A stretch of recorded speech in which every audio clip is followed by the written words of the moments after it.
Item ಯಾವುದೇ ಇರಲಿ try ಮಾಡಿ ಆಚಿ ಚಿಕನ್ ಮಸಾಲಾ. ಕರ್ನಾಟಕದಿಂದ ರಾಜ್ಯಸಭೆ 4 ಸ್ಥಾನಗಳಿಗೆ ಅವಿರೋಧ ಆಯ್ಕೆಯಾಗಿರೋದು. ಕಾಂಗ್ರೆಸ್ನಿಂದ ಮಲ್ಲಿಕಾರ್ಜುನ ಖರ್ಗೆ, ಮನ್ಸೂರ್ ಅಲಿ ಖಾನ್, ಪವನ್ ಖೇರಾ ಆಯ್ಕೆಯಾದ್ರೆ ಬಿಜೆಪಿಯಿಂದ ಎಂ ನಾಗರಾಜು ಅವಿರೋಧವಾಗಿ ಆಯ್ಕೆಯಾಗಿದ್ದಾರೆ. ಕರ್ನಾಟಕದಿಂದ ಈಗ 4 ಜನ ಆಯ್ಕೆಯಾಗಿರೋದು. ಕಾಂಗ್ರೆಸ್ನಿಂದ ಮಲ್ಲಿಕಾರ್ಜುನ್ ಖರ್ಗೆ, ಮನ್ಸೂರ್ ಅಲಿ ಖಾನ್, ಪವನ್ ಖೇರಾ ಆಯ್ಕೆಯಾದ್ರೆ ಬಿಜೆಪಿಯಿಂದ ಎಂ ನಾಗರಾಜು ಅವಿರೋಧವಾಗಿ ಆಯ್ಕೆಯಾಗಿದ್ದಾರೆ. ಚುನಾವಣಾಧಿಕಾರಿ ಕೆಎಂ ವಿಶಾಲಾಕ್ಷಿ ಅಧಿಕೃತ ಘೋಷಣೆಯನ್ನ ಹೊರಡಿಸಿರೋದು. ಚುನಾವಣಾಧಿಕಾರಿಯಿಂದ ಪ್ರಮಾಣ ಪತ್ರವನ್ನ ಪಡೆದಿದ್ದಾರೆ ಅಭ್ಯರ್ಥಿಗಳು. ಕರ್ನಾಟಕದಿಂದ ರಾಜ್ಯಸಭೆಗೆ ಆಯ್ಕೆಯಾಗಿದ್ದಕ್ಕೆ ಖುಷಿ ಇದೆ. ಕನ್ನಡ ಸುಂದರ ಭಾಷೆ, ನೆಕ್ಸ್ಟ್ ಕನ್ನಡ ಕಲಿತುಕೊಂಡು ಬರ್ತೇನೆ ಅಂತ ನೂತನ ರಾಜ್ಯಸಭಾ ಸದಸ್ಯ ಪವನ್ ಖೇರಾ ಹೇಳಿಕೆಯನ್ನ ಕೊಟ್ಟಿದ್ದಾರೆ.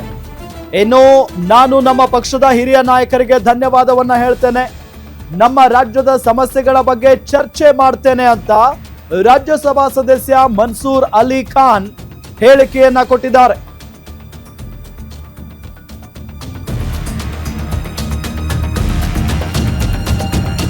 ಗಮನಿಸ್ತಾ ಇದ್ದೀವಿ, ಕರ್ನಾಟಕದಿಂದ ರಾಜ್ಯಸಭೆಗೆ ಈಗ 4 ಜನ ಆಯ್ಕೆಯಾಗಿರೋದು. ಅವಿರೋಧವಾಗಿ ಆಯ್ಕೆಯಾಗಿದ್ದಾರೆ. ಕಾಂಗ್ರೆಸ್ನಿಂದ ಮಲ್ಲಿಕಾರ್ಜುನ ಖರ್ಗೆ ಅವರು ಈ ಹಿಂದೆನೂ ಕೂಡ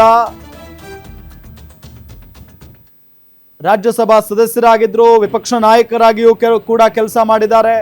ಸೊ ಅದೇ ರೀತಿಯಾಗಿ ಈಗಲೂ ವಿಪಕ್ಷ ನಾಯಕರಾಗೋದ್ರಲ್ಲಿ ಅಚ್ಚರಿ ಇಲ್ಲ. ಅದಾದ ನಂತರ ಮನ್ಸೂರ್ ಅಲಿ ಖಾನ್ ಮತ್ತು ಪವನ್ ಖೇರಾ ಈಗ ಆಯ್ಕೆಯಾಗಿದ್ದಾರೆ ಕಾಂಗ್ರೆಸ್ನಿಂದ.